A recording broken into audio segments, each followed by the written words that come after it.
ናታን እነ ቃል ቤት የላካትን ሰራተኛ ወይም ሰላይ ተነቃበት። የቃልዬ እህት ደረሰችባት። እንዲሁም ሰራተኛይቱን ጠየቀቻት። ሰራተኛይቱም ስትጠይቃት ከየት ነው የመጣሽው? ምንድነው አላማሽ? ወደኛ ቤትስ የገባሽበት ጉዳይ ምንድነው ብላ ጠየቀቻት። ይህንም ስትላት በእናትሽ እንዳትናገሪ ግን እነግርሻለሁ፣ ይህን ከተናገርሽ ከባድ ነገር ይሆናል አለቻት። ይህንንም ካለቻት በኋላ ካስማለቻት በኋላ ነበረ እያንዳንዱ እዛ ቤት የገባችበትን ምክንያት ዝርዝር አድርጋ የተናገረችው። ነገር ግን ዝርዝር አድርጋ ብትነግራትም የቃል እህት እቤት ውስጥ አርፋ መቀመጥን አልወደደችም። ቀጥታ ወደ እነ ናታን ቤት ነበረ ያመራችው። እነ ናታን ቤት ስትሄድ ኤፍራታና ናታን በፍቅር እልምጭልጥ ብለው ቁጭ ብለው እሱ እያፏጨ ሚስቱ ስልኳን እየጎረጎረች ነበረ። ኤፍራታም ስትመጣ እንዴ ምን ሆነሽ ነው? በሰላም ነው የመጣሽው? ግቢ ወደ ቤት አለቻት። እሱም ገባች። ኧረ እባካችሁ እንደዚህ ስትታዩ መልካም ሰዎች ትመስላላችሁ። ምን አይነት ጭካኔና ምን አይነት ሀሳብ ብታስቡ ነው እንደዚህ በቃል ላይ እንደዚህን ያህል ሴራ የምታሴሩት? አለች። የዚህን ጊዜ ናታን በተረጋጋ መንፈስ ሆኖ እሷን ሊያናግራት ፈለገ። ነገር ግን የቃል እህት ልትረጋጋ አልቻለችም። ምክንያቱም በወንድሟ ላይ የደረሰ ነገር እያሰበች ውስጧ በነገር እየተምሰለሰለ ነበረ። ናታን ግን ኤፍራታ ፊት ማውራት አልፈለገም። ቀጥታ ይዟት ወደ ውጭ መሄድን ነበረ የመረጠው። እንደዛም እንዳደረገ ይዟት ወደ ውጭ ለመውጣት ቢታገልም የቃል እህት ግን በጣም ተናዳ ስለነበረ እዛው ፊት ለፊት መናገር ጀመረች። ናታንም ግሬ አውጪ ብሎ ሽምጥጥ አድርጎ ክደቱን ተሞላ። ክደቱንም ከተሞላ በኋላ ናታን ኤፍራታ ምንድነው የምታወራው የኔ ውድ? እኔ አልገባኝም አለችው። እንደዛም ስትለው እሱ እንዴ ኧረ ዝም በያት፣ ዝም ብላ ነው ወይም ቃሽታ መሆን አለበት ሲል ኧረ እባክህ አለችው። እያንዳንዱ ነገር እየተነጋገሩ ወዲያውኑ አንገቷን እንቅ አድርጎ ወደ ግቢ ይዟት ወጣ። ወደ ግቢ ይዟት ወጣና ምንድነው ችግርሽ? የመጣሽበት ዓላማ ምንድነው አላት። ለምንድነው ሰራተኛይቱን ሰላይ አድርገህ የላካት ብላ ጠየቀችው።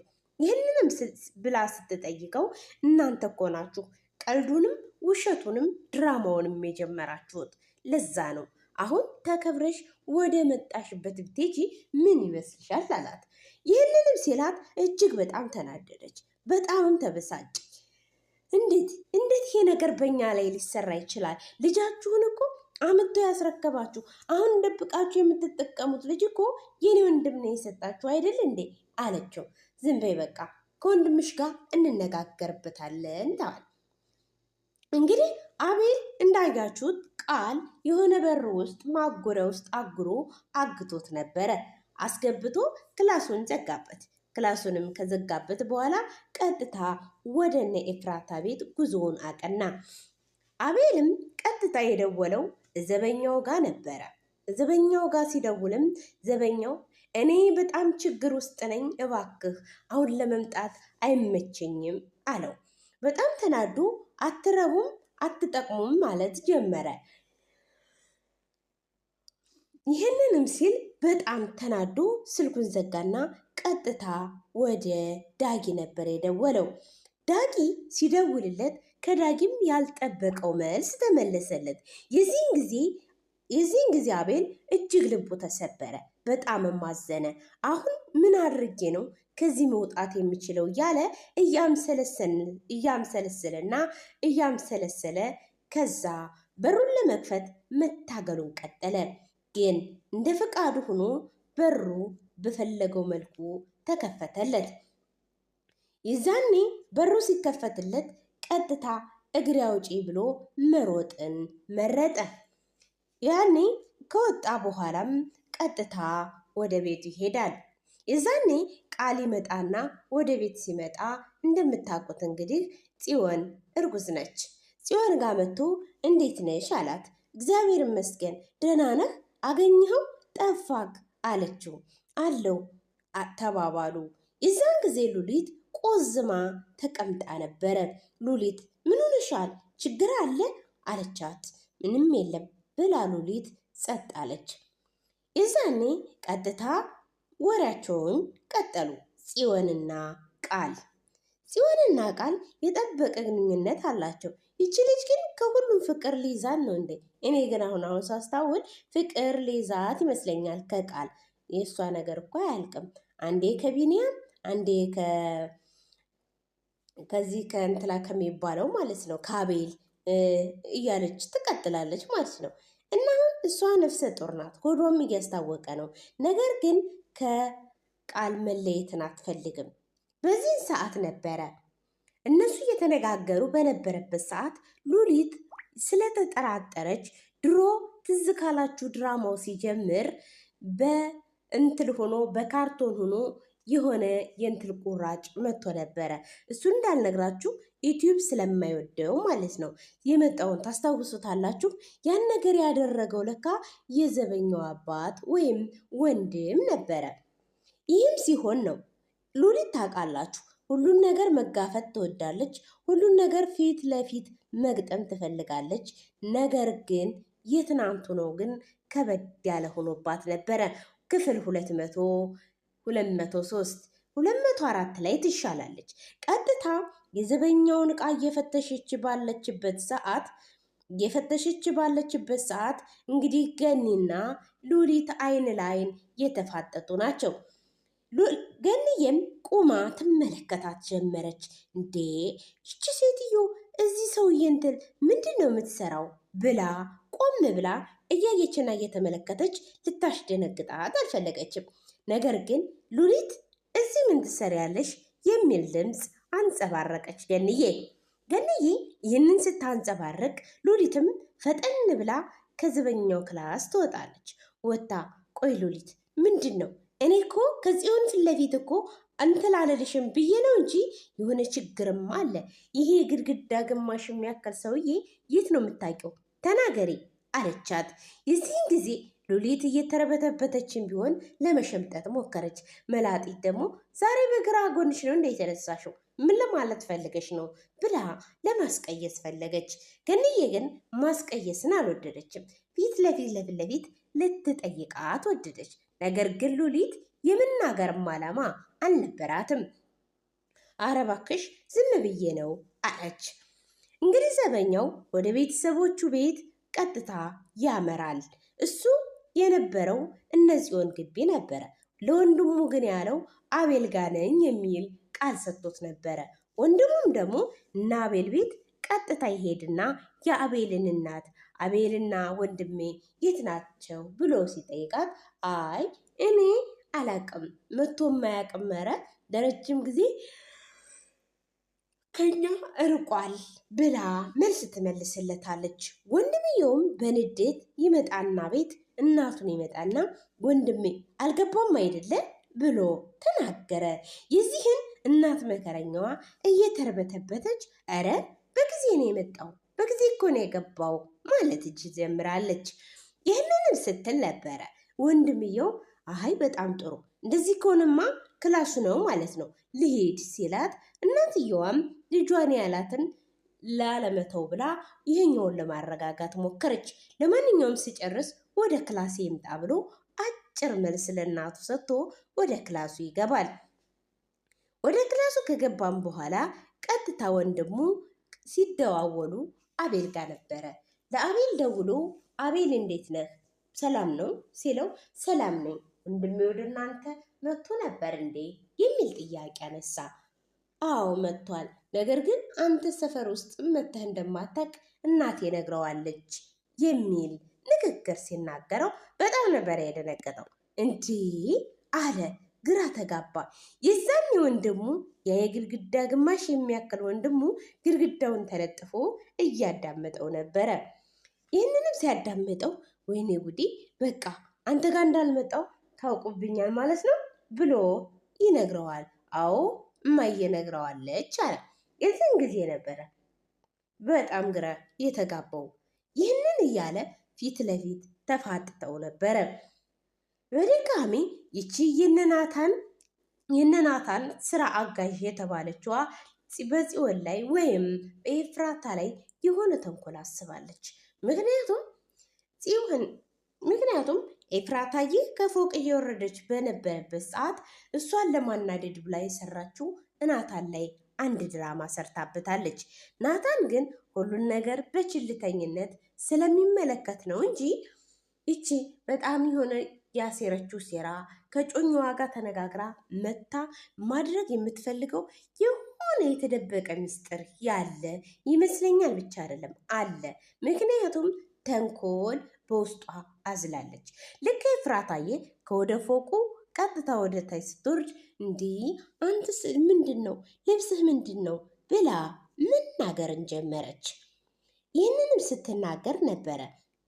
ስትናገር ኤፍራታዬ መጣች። እንዴ ምን መሆናችሁ ነው? ምን እያደረጋችሁ ነው አለች።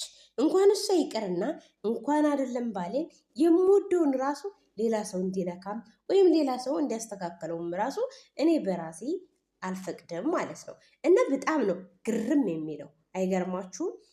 እንዴ ምን ችግር አለው አካበድሽ አለችና ለየት ያለ ቃል ስትናገራት እንዴ ሚስትህ እኮ ተናገረችኝ ብላ እንትን ማለት ጀመረች። መከፋት ትጀምራለች። እንዴ ምን ሆነሽ ነው? ለምን አባረርሻት ሜርሲን ብሎ ናታን ደግሞ ቀጥታ ሜርሲን ተከትሎ ወደ ውጭ ይወጣል። በሌላ ፕሮግራም እስከምንመጣላችሁ ድረስ ሰላም ጤና ተመኘንላችሁ። ይህ የመሲ ያሬድ የዩቲዩብ ፋሚሊ ነው። እንኳን ደህና መጣችሁ ብለናል። በቀጣይ በተለያየ ቪዲዮ በሚያማምሩና እጅግ መሳጭ በሆኑ ትረካዎች፣ መንፈሳዊ እንዲሁም ፍትፈታዎች እንመጣለን። ይሄ የመጀመሪያ ፍትፈታችን ስለሆነ ትንሽ ቃላት ተጎረዳፋል። ወደፊት ግን በሚገባ እንደምናስተካክል ባለሙሉ ተስፋ ነን። ቸር ተመኘውላችሁ። እወዳችኋለሁ። ባይ ባይ።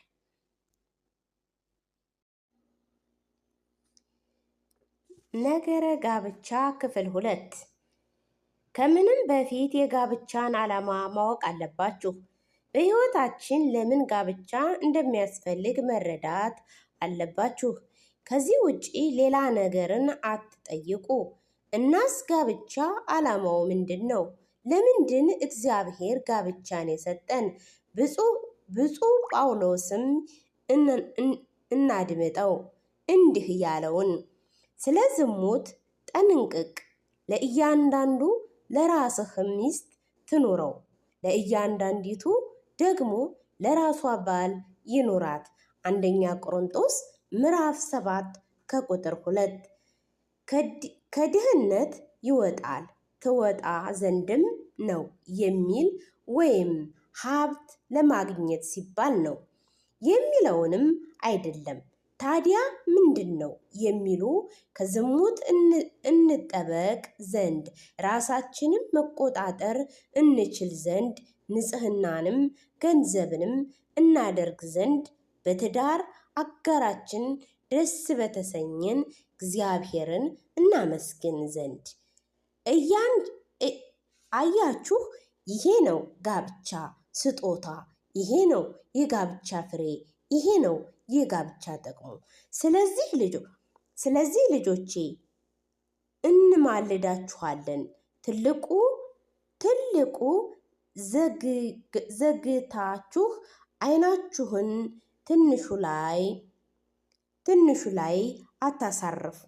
የትዳር አጋር ስትመርጡ የሀብት ጉዳይ የእናንተ ትልቅ አጀንዳ ሊሆን አይገባም። ስለ ሀብት ብሎ የትዳርን አጋርን መምረጥ ድንቁርና፣ ሀብት ነገ ሊጠፋ ይችላል። ስለዚህ ለትዳር የምትመርጡትንም ሰው ከምንም በላይ መንፈሳዊ ሀብቱንም መመልከት፣ በዚህ ዓለም ወዲያኛውም ዓለም ይበልጥ የሚጠቅማችሁን ይሄ ነው። አባቶች ሆይ የአብርሃም ምስሉ አብርሃም ለልጁ ለይስሐቅ ሚስት ሲፈልግለት ሀብት አላየም፣ የንጉሥያን ቤተሰብ አልተመለከተም፣ አፍአውያን ውበትንም መመዘኛ አላደረገም፣ ወይም ይህን የመሰለ ሌላ መስፈርትም አላደረገም፣ የነፍስ ንጽሕና እንጂ። እናቶች ሆይ ሴት ልጃችሁን እንደ ርብቃ አሳድጋችሁ ሴት ልጃችሁን እንደ ርብቃ አሳድጋችሁ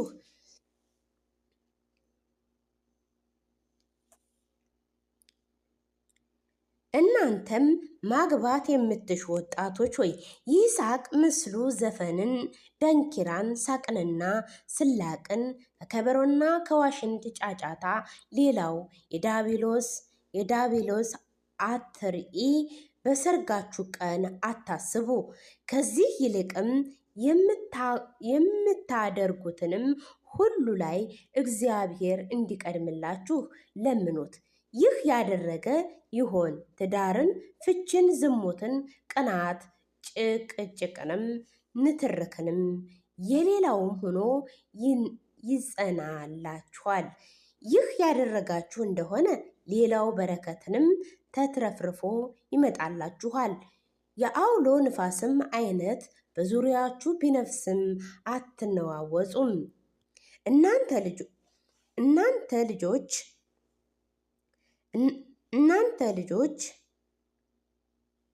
እናንተ ልጃገረዶች ሆይ ርብቃ ስሟ የትዳር አጋሯ ፍጹም የማፍቀር የተዘጋጀ ሆኖ ይህንን ያደርጋል። ቤታችሁ በፍጹም ሰላማዊ ባሎቻችሁንም የምትሏቸውንም የሚያደርጉ በፍቅራችሁ የሚንበረከኩ ይሆናሉ። ትዳር እንዲህ እኮ ነው ሲጀመር፣ እግዚአብሔርና ወላጆቹን ደስ የሚያሰኝ ልጅ ይገኝበታል። የቤት ዕቃዎችን መግዛት ስንፈልግ በጣም እንጠነቀቃለን። የሻጮችንም ማንነት፣ አይነት፣ የዕቃውንም ጥንካሬ አገላብጠንም ተመልክተን ነው የምንሸምተው። ሚስት ስናገባም ከዚህ በበለጠ ልናጠናቀቅ ይገባል። የገዛ ዕቃውን ችግር ቢኖርበት ለሸጠው ሰው መመለስ እንችላለን። ሚስት ስናገባ ግን ወደ ቤተሰቦቿ መመለስ አንችልም። እስከ ዕድሜያችን ፍጻሜ ድረስም ከእኛ ጋር ነው የምትሆነው። ክፉ ናት ብለንም ብንመልሳትም በሕገ እግዚአብሔር መሰረት አመንዝራ ሆነን። ስለዚህ ሚስትህንም ስትመርጡ የሀገሪቱ ሕግን መንግስት ብቻ አታንብቡ፣ የሁሉን በፊትም ሕገ ቤተ ክርስቲያንን አንብቡ እንጂ። ወስብሐት ለእግዚአብሔር ወለወላዲቱ ድንግል ወለመስቀሉ ክቡር። ሚያዝያ 17 ቅዱስ እስጢፋኖስ የፍቅር የይቅርታ ሰማዕትነት ጌታ ይህ እስጢፋኖስ አትቁጠራቸው ሐዋርያው ምዕራፍ 7 ከቁጥር 60። ነገ ሚያዝያ 17 የሰማይ ቀዳማዊ የዲያቆን አለቃ ቅዱስ እስጢፋኖስ በታላቅ ክብር እናስባለን። እስጢፋኖስ ማለት አክሊል ማለት ነው። እርሱም ቤተ ክርስቲያን ፍቅር የታመነ በመሆኑ የማይጠፋ የሕይወት አክሊል ተቀዳጀ።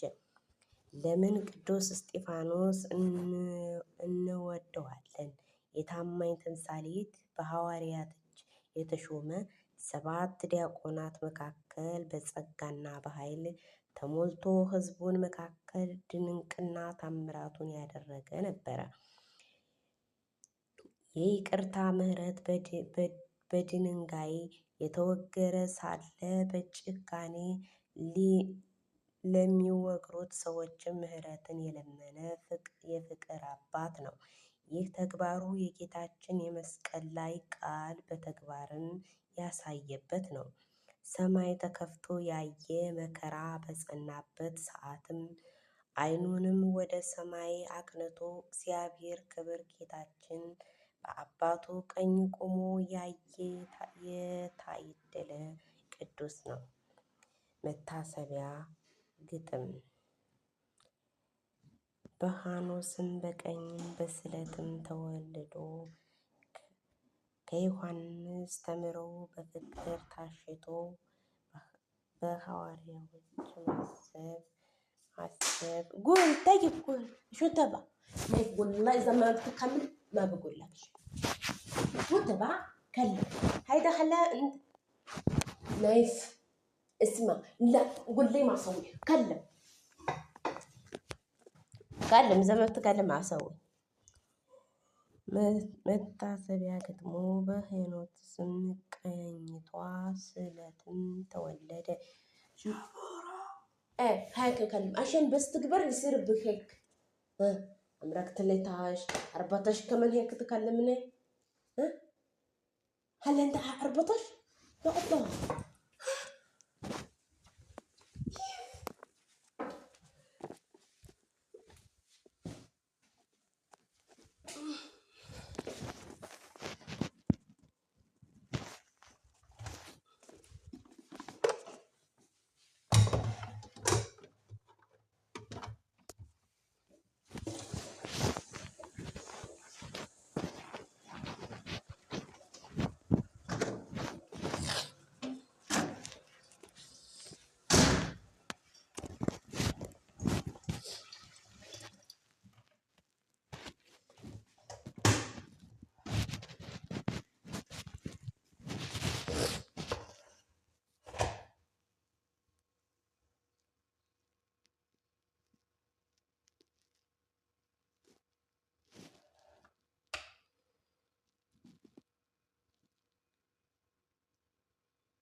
ነገረ ጋብቻ ክፍል 2።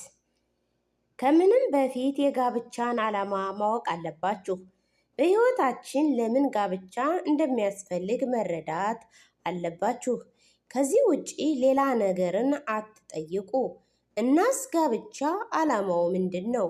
ለምንድን እግዚአብሔር ጋብቻን የሰጠን?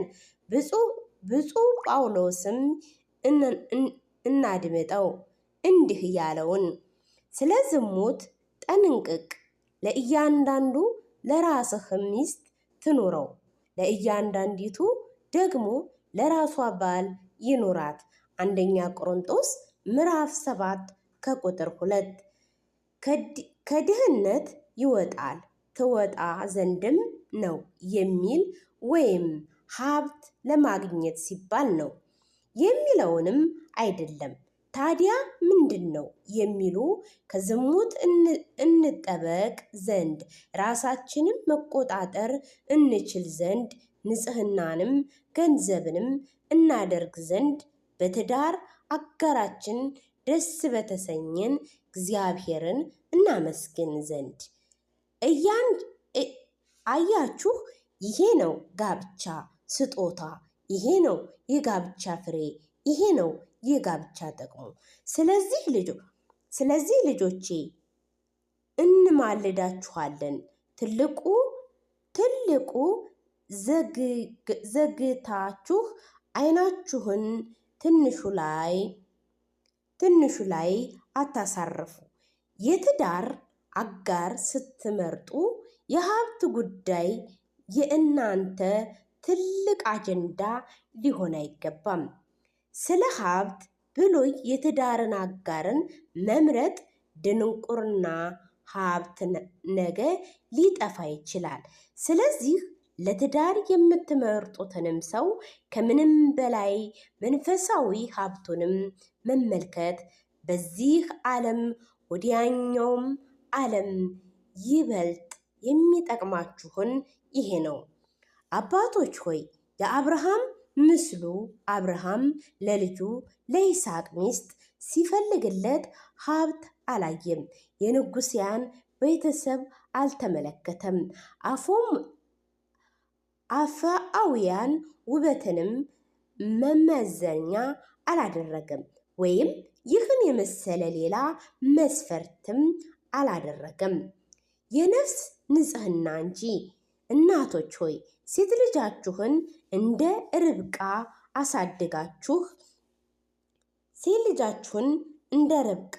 አሳድጋችሁ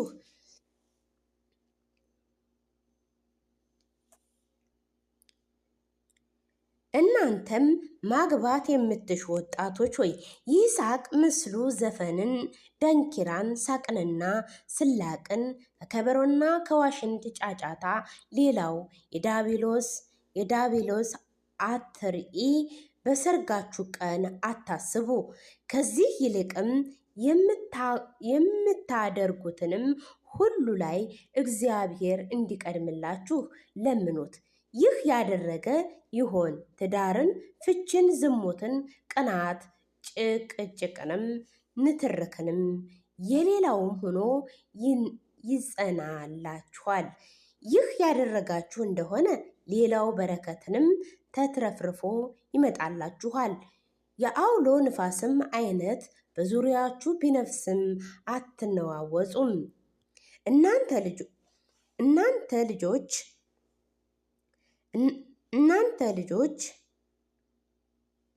እናንተ ልጃገረዶች ሆይ ርብቃ ስሟ የትዳር አጋሯ ፍጹም የማፍቀር የተዘጋጀ ሆኖ ይህንን ያደርጋል።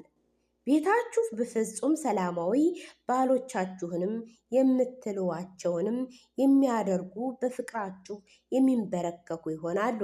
ትዳር እንዲህ እኮ ነው ሲጀመር እግዚአብሔርና ወላጆቹን ደስ የሚያሰኝ ልጅ ይገኝበታል። የቤት ዕቃዎችን መግዛት ስንፈልግ በጣም እንጠነቀቃለን። የሻጮችንም ማንነት፣ አይነት፣ የዕቃውንም ጥንካሬ አገላብጠንም ተመልክተን ነው የምንሸምተው። ሚስት ስናገባም ከዚህ በበለጠ ልናጠናቀቅ ይገባል። የገዛ ዕቃውን ችግር ቢኖርበት ለሸጠው ሰው መመለስ እንችላለን። ሚስት ስናገባ ግን ወደ ቤተሰቦቿ መመለስ አንችልም። እስከ ዕድሜያችን ፍጻሜ ድረስም ከእኛ ጋር ነው የምትሆነው። ክፉ ናት ብለንም ብንመልሳትም በሕገ እግዚአብሔር መሰረት አመንዝራ ሆነን። ስለዚህ ሚስትህንም ስትመርጡ የሀገሪቱ ሕግን መንግስት ብቻ አታንብቡ፣ የሁሉን በፊትም ሕገ ቤተ ክርስቲያንን አንብቡ እንጂ። ወስብሐት ለእግዚአብሔር ወለወላዲቱ ድንግል ወለመስቀሉ ክቡር።